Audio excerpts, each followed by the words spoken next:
মাতারবাড়ি অঞ্চলে গুরুত্বপূর্ণ অবকাঠামোগত উন্নয়ন দ্রুত করার তাগিদ দিয়েছেন প্রধান উপদেষ্টা অধ্যাপক ডক্টর মোহাম্মদ ইউনূস। তিনি বলেন, উপকূলীয় অঞ্চলকে বাংলাদেশের শীর্ষস্থানীয় উৎপাদন ও রপ্তানিমুখী মুক্ত বাণিজ্য অঞ্চলে রূপান্তর করা হবে।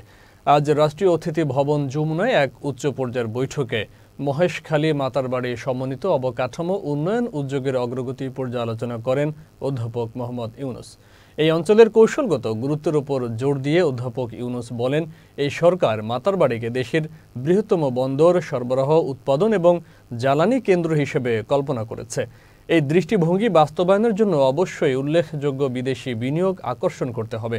তিনি এই খাতে আন্তর্জাতিক বিনিয়োগকারীদের আগ্রহের কথা তুলে ধরেন এবং এই ধরনের বিনিয়োগ সহজতর করার জন্য একটি মাস্টার প্ল্যানের প্রয়োজনীয়তার উপর জোর দেন।